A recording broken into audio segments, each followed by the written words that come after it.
Waalaikumsalam warahmatullahi wabarakatuh. Baiklah, akan Bapak absen terlebih dahulu. Yang pertama Agus, Devi, Erika, Eka, Rizky. Baiklah, hadir semua ya. Ada yang tahu hari ini kita akan belajar materi apa? Ya, hari ini kita akan belajar materi keanekaragaman hayati. Apa itu sih keanekaragaman hayati? Nah, sebelum masuk ke keanekaragaman hayati, tujuan pembelajaran dari keanekaragaman hayati hari ini yaitu yang pertama, kita akan mengenali konsep keanekaragaman hayati. Yang kedua, kita akan mengenali persebaran flora dan fauna yang ada di Indonesia berdasarkan garis leles, Weber dan zona Trawita. Jadi, keanekaragaman hayati itu adalah suatu kekayaan makhluk hidup yang ada di bumi ini ataupun variasi makhluk hidup yang berbeda-beda yang ada di suatu wilayah. Nah, kemudian tingkat keanekaragaman hayati itu terdapat ada 3. Ada keanekaragaman gen, ada keanekaragaman jenis, dan ada keanekaragaman ekosistem. Nah, kita akan mulai dari keanekaragaman gen. Apa sih itu keanekaragaman gen?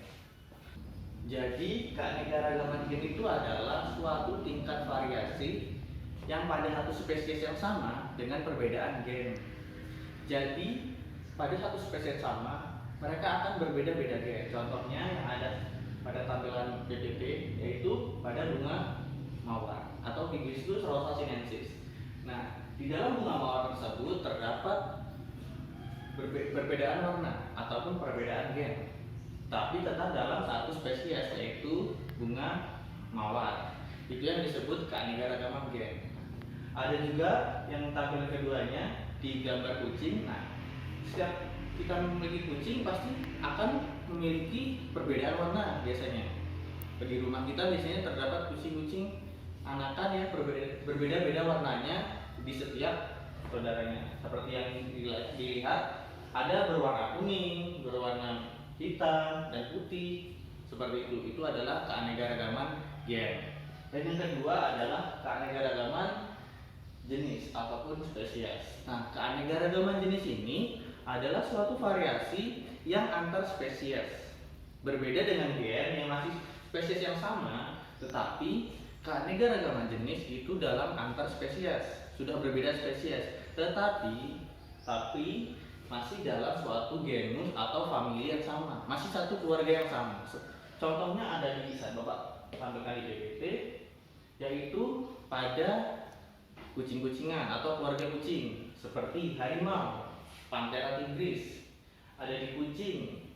Kucing kita di sini dengan harimau di Sumatera, hutan Sumatera itu memiliki satu keluarga yang sama. Ataupun harimau di Sumatera akan sama satu keluarga dengan singa yang ada di benua Afrika.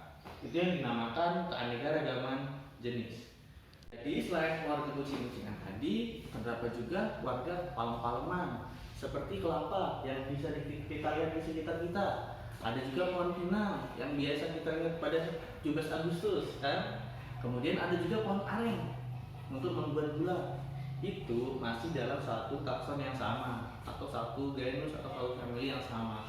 Itu yang dinamakan keanekaragaman jenis. Nah, kemudian kita lanjut ke tingkatan 3 yaitu keanekaragaman ekosistem. Apa itu ekosistem? Ekosistem adalah suatu hubungan timbal balik antara makhluk hidup dengan lingkungannya. Jadi keanekaragaman ekosistem adalah suatu variasi ekosistem yang terdapat pada permukaan bumi. Nah, seperti contohnya sawah, ekosistem sawah. Ekosistem sawah itu pasti terdapat apa? Ya, benar kata. Ada juga ular, ada padi, ada air. Nah, terdapat abiotik dan biotik di dalamnya. Nah, ekosistem sawah akan sangat berbeda dengan ekosistem gurun yang hanya terdapat pasir, terdapat ada gurun, kaktus, terdapat perbedaan abiotik dan biotik di dalamnya. Nah, variasi-variasi ini, variasi ekosistem ini yang dinamakan keanekaragaman ekosistem. Perbedaan keanekaragaman ekosistem ini Disebabkan biasanya adalah banyak faktor seperti faktor lingkungan, faktor wilayah, faktor suhu, banyak sekali faktor-faktornya. Makhluk hidup yang terdapat pada suatu ekosistem itu tidak bisa berbeda di ekosistem lainnya. Seperti contohnya di ekosistem kutub ada beruang kutub yang memiliki bulu tebal khusus untuk suhu dingin. Tidak akan bisa dia hidup pada ekosistem gurun seperti itu. Kenapa tidak bisa? Karena memang hidupnya sudah diadaptasi untuk hidup dalam keadaan suhu yang dingin. Seperti itu yang dinamakan keanekaragaman ekosistem, yaitu perbedaan ekosistem-ekosistem yang ada pada wilayah di bumi ini. Nah, kita lanjut ke persebaran flora dan fauna di Indonesia. Seperti kita tahu, Indonesia ini negara yang sangat luas. Negara yang mempunyai flora dan fauna dengan jenis yang sangat banyak. Kita saja mempunyai hutan hujan tropis terbesar kedua di dunia setelah Brazil. Nah, kita juga mempunyai lebih dari 100.000 jenis flora di Indonesia. Kemudian berdasarkan letak Indonesia, wilayah Indonesia itu dibagi menjadi dua persebaran flora dan fauna, yaitu garis Wallace dan garis Weber. Nah, seperti yang dilihat dalam PPT, Indonesia bagian barat meliputi Jawa, Sumatera, dan Kalimantan itu meliputi garis Wallace. Kemudian Sulawesi, Bali, dan Nusa Tenggara itu masuk ke dalam zona peralihan. Kemudian Indonesia Timur seperti Papua dan Maluku itu masuk ke dalam zona garis Weber. Nah, zona peralihan ini adalah zona di antara dua garis, yaitu di antara garis Wallace dan garis Weber. Yang pertama kita akan mulai dari garis Wallace. Garis Wallace itu meliputi apa saja tadi? Ya, Jawa, Kalimantan, dan Sumatera. Di garis Wallace ini terdapat banyak sekali hutan hujan tropis. Ciri-ciri dari flora di hutan tropis ini yaitu pohon-pohonnya sangat besar seperti pohon-pohon meranti, pohon-pohon jati, mahoni, dan sebagainya. Nah, selain pohon-pohon yang besar, ciri flora lain di daerah Wallace yaitu selalu hijau karena curah hujan yang sangat tinggi di daerah barat. Kemudian yaitu bersifat heterogen. Nah, kemudian kita lanjut ke fauna yang ada di daerah garis Wallace. Ciri-ciri fauna di daerah garis Wallace ini biasanya mamalia, terdapat banyak sekali mamalia, hewan air tawar banyak, terdapat banyak primata karena terdapat banyak hutan hujan tropis. Mamalia contohnya ada di Lampung ada gajah, kemudian primata ada monyet, ada kera, banyak sekali di Kalimantan. Ada orangutan yang sangat endemik di Kalimantan. Dan juga di wilayah Wallace ini biasanya banyak sekali fauna-fauna endemik atau fauna-fauna yang hanya ada di pulau tersebut. Seperti ada di Jawa ada badak bercula satu, di Sumatera ada harimau Sumatera. Nah, itu yang dinamakan fauna-fauna endemik yang hanya terdapat di Wallace, di daerah garis Wallace. Setelah kita mempelajari zona di bagian barat atau di garis Wallace, kita lanjut ke garis Weber yang ada di Indonesia Timur. Nah, di garis Weber ini sama seperti di zona bagian barat, memiliki hutan hujan tropis yang banyak. Tetapi flora dan faunanya berbeda dengan garis Wallace karena flora dan fauna di garis Weber ini memiliki tingkat kesamaan yang sama dengan di Australia.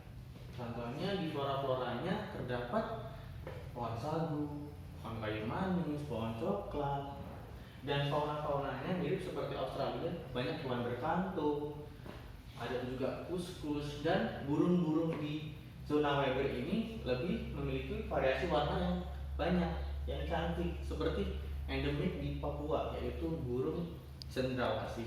Nah, kemudian setelah kita membahas zona Wallace di bagian barat dan Weber di bagian timur, kita akan membahas zona peralihan, yaitu di antara garis Wallace dan garis Weber seperti ada yang Bapak tampilkan di PPT. Di zona peralihan ini lebih sedikit hewan dan tumbuhan di bagian barat dan bagian timur, seperti percampuran antara kedua zona. Nah, ciri umum di zona peralihan ini memiliki curah hujan yang sedikit dan memiliki hutan hujan yang semusim saja.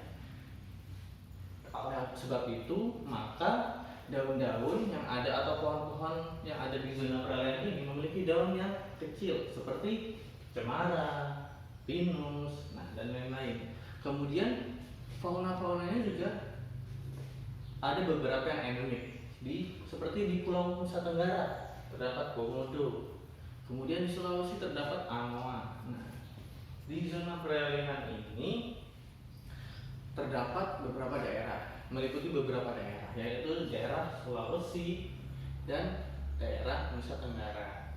Nah, itulah persebaran flora dan fauna di Indonesia yang terbagi menjadi 3, yaitu zona Wales di bagian barat meliputi Jawa, meliputi Sumatera dan Kalimantan, dan zona peralihan meliputi Sulawesi dan Nusa Tenggara dan sekitarnya. Sedangkan zona Weber meliputi Maluku dan Papua dan sekitarnya.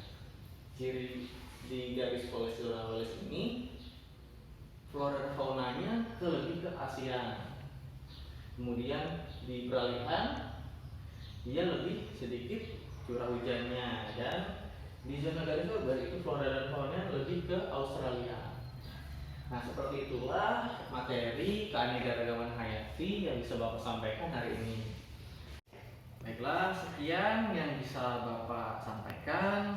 Semoga ilmu hari ini bermanfaat untuk kita semua. Bapak akhiri. Wassalamualaikum warahmatullahi wabarakatuh. Waalaikumsalam warahmatullahi wabarakatuh.